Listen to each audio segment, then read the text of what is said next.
నమస్తే. నేను నవీన్ గౌడ్. నేను ఈ గత 10 సంవత్సరాలుగా రియల్ ఎస్టేట్ వ్యాపారంలో ఉన్నాను. ఈ రియల్ ఎస్టేట్ రంగంలో చిన్న సమస్య గురించి మీ అందరికీ తెలియజేయడానికి వీడియో చేస్తున్నాను.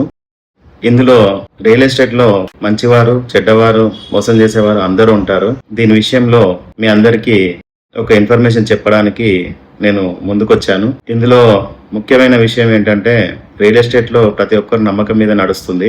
ఈ రియల్ ఎస్టేట్ వ్యాపారంలో ఈ మోసాలు చేయడం వల్ల మంచి చెప్పే వాళ్ళని కూడా నమ్మకుండా పోతుంది.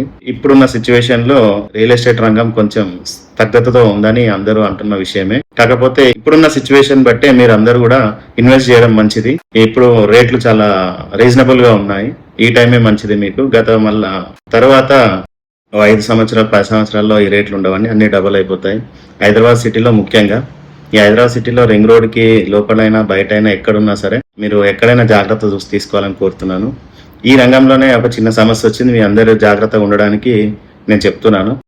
ఎన్ఆర్ఐ పిల్లలు ఎవరైతే అవుట్ ఆఫ్ కంట్రీ వెళ్ళి చదువుకొని జాబులు తెచ్చుకొని ఇప్పుడు జాబులు చేస్తున్న వాళ్ళే టార్గెట్ గా చేస్తూ ఈ రియల్ ఎస్టేట్ రంగం నుంచి కొత్త కోణం బయటకు వచ్చింది. ఈ విషయం అందరికి తెలిసి ఉండుంటచ్చు. తెలియని వాళ్ళకు కూడా చెప్దామని ఒక నిర్ణయం తీసుకొని చెప్పడం జరుగుతుంది. ఇందులో ఏమీ లేదు. ఎన్ఆర్ఐ పిల్లలు అంటే బయటికి వెళ్ళి చదువుకొని జాబ్ చేస్తున్న వాళ్ళకి 2 లక్షలు 3 లక్షలు 4 లక్షలు జీతం వస్తుంటది. 5 లక్షలు వాళ్ళే టార్గెట్. వీళ్ళకి వాళ్ళ తరపున ఫ్రెండ్షిప్ మొదలు చేస్తారు. ఫస్ట్ ఒక 3 నెలలు, నెల, 2 నెలలు, 3 నెలలు అట్లా వాళ్ళకి కంఫర్ట్ గా వాళ్ళని నమ్మేదాకా చూస్తారు. వాళ్ళకి ఏదో ఒక ప్రాపర్టీ, హైదరాబాద్ లో మంచి ప్రాపర్టీ ఉంది, 1 crore 2 crores 3 crores అని చెప్పి మన ప్రొఫైల్